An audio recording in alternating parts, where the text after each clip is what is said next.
Okay, so my boy Justin hit me up with this new indie joint called First Time Caller. It is directed by J.D. Brynn and Abe Goldfarb, written by Mac Rogers. It's produced by Patrick Terry, executive produced by Luke Taylor, Lawrence Starr, Jerry Ostrom, Nikki Steer Justice, Thomas Campbell Jackson, Matthew Helderman, and Grady Craig. Consulting production from Jordana Williams and Sean Williams. Redacted Heart handled the music, Kevin Chai cinematography, while J.D. Bryan also edits the piece. Our cast, well, we've got Abe Goldfarb as Brent Ziff. We've got Brian Silliman as Leo Short, aka Shorty. Rosebud is played by Daisy. Rosebud plays Daisy Chains. I don't know if that's Rosebud Baker, maybe. Priscilla Goldfarb is Brent's mum, which it's Abe's real mother, it would seem. We've got caller number 2 is voiced by Mac Rogers. Caller number 3 is voiced by Sean Williams. And caller number 6 is voiced by Ophelia Eisenberg. Caller number 7, Dave Gilbert. Caller number 8 is voiced by TJ Mannix. And caller number 9 is voiced by Justin Fair. So the gist of the film is this. Brent Ziff is an internet shock-jock at the top of his game, but on one very unusual night, Brent's world is rocketed by a long-time listener who calls in with a grave message. Yeah. So there is a director's statement from Abe. So it's like, in the spring of 2020, when New York City was more or less shut down, I pitched Mac Rogers an audio play about a call-in host who is drawn into a wild story of global catastrophe. It was both the most possible thing to produce and also reflective of anxiety that had been brought center stage by COVID isolation, systemic meltdown, and a kind of nihilistic snark that makes truth irrelevant. Naturally, Mac made it funny. We recorded at the end of 2020 and released it to great acclaim in the summer of 2021. I kept worrying that despite this not being a COVID story, it wouldn't remain relevant. I could not have been more wrong. So when Patrick Terry asked me for film ideas, I'd been kicking around. I couldn't resist the notion of a disaster movie set in a guy's basement. In adapting this to the screen with my wonderful co-director, James Darling, I think we've gotten even closer to the weird, hilarious, troubling heart of our age. We've never been this far apart or this close. Watch your back.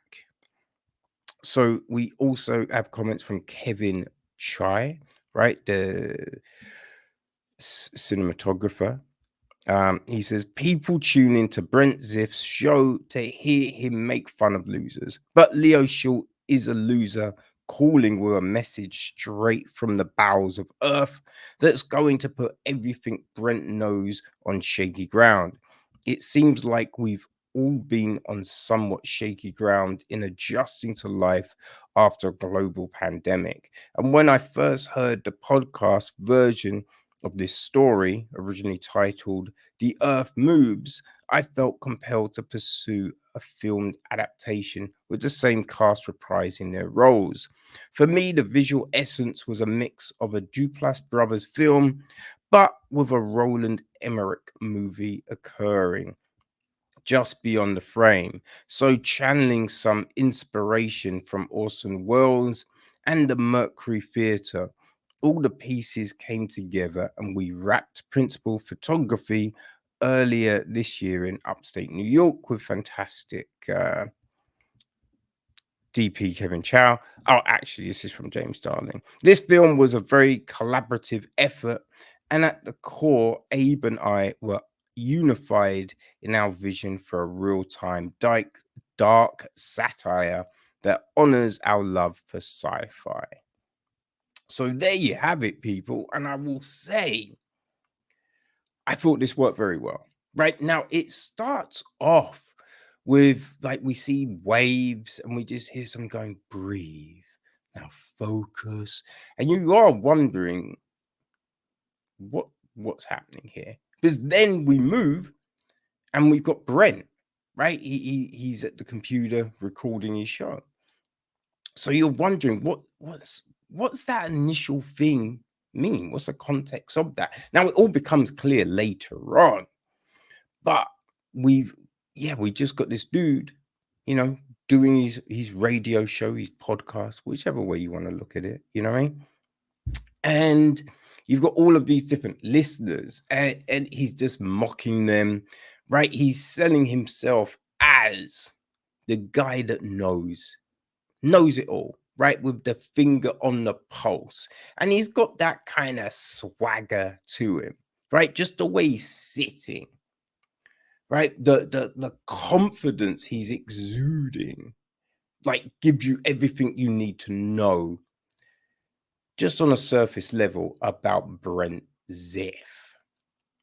You know, like there's a poster on the wall, like Brent free, right? Because he keeps on saying, I'm Brent free in your brain, living Brent free in your brain, right? And it's something like he speaks the truth you're afraid to say. Something like that is a catchphrase on this poster, right? And you buy it, right? Like, look, there's all of these different radio shows and hosts and things like that, and some are just cocky as shit, right? And that was captured perfectly here. You know, the people calling in, because on those shows, right, you've got people who want to be like those hosts. You know, whether it's things like Opie and Anthony, the Real Last Podcast, Legion of Skanks, any of those, right? Kill Tony. You have people coming on that want to be like the hosts, feel they've got this connection with the host because they've listened to them week in, week out. And all of this is really well done, right? Essentially, we just have one guy on screen, right? It's just Abe on screen as Brent talking, you know, to a screen essentially. But they mix it up with a lot of different angles, right? We're cutting from different angles, and we're seeing like the sound bars on his computer screen of all the callers talking.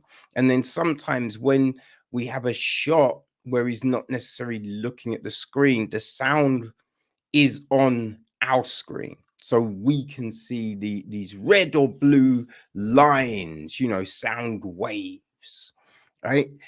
So then when Leo calls, this whole dynamic kind of shifts, and it's balanced well, right? You buy it. I will say, right, my only thing, there's only two things really about this.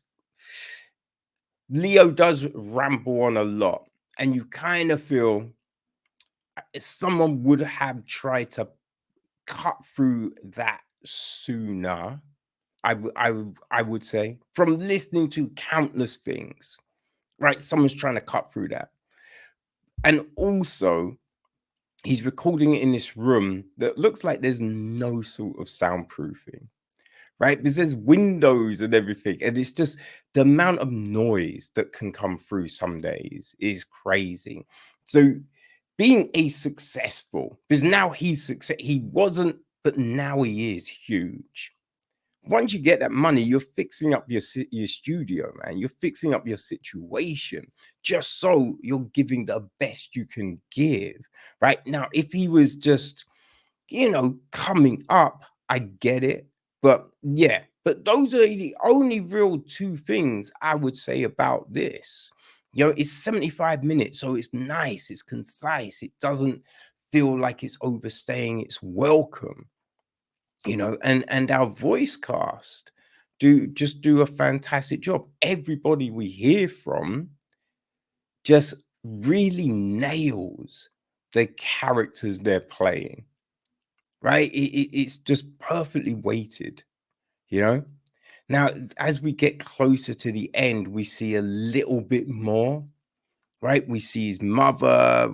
He looks out the window and sees her. So we get a little bit of other stuff. And then with certain things happening on the news, right, we have him looking on his phone. So we get a shot of the phone of a story on that. And he calls up on his laptop this YouTube footage. So we get some other stuff, but it's essentially one person in his room, a bit like, gosh, I think it was Cool. Was it? No, Cool was just an audio thing on Apple, which was pretty good. But there was a Jake Gyllenhaal film. I think it's like Call Center Dispatch, something like that, right? Came out, I think, in 2022. Right, so there was that one, and then there was Buried with Ryan Reynolds. Like they're two films that really come to mind where you've just got one kind of person, but it played very well, kept your attention, and this does too. This does too. So, man, like if you enjoy this kind of a lo-fi sci-fi, right? Where there doesn't need to be all these crazy effects and they really play it real subtle, but it's really engaging, then you'll enjoy First Time Caller, right? If you like a good podcast, I think you'll enjoy First Time Caller. It's, yeah, it's interesting. It's a little different, you know? It's a little different, but it's very well done. So it will be hitting VODs stateside on the 12th of January. So Friday, people, you will be able to get yourself a copy just from, where you usually pick up your movies online. So yeah, I don't have UK dates or anything like that. If they come, I'll put them on the website. Okay, but yeah, First Time Caller, based on the Earth Moves podcast. Very engaging. Out Friday the 12th. Enjoy.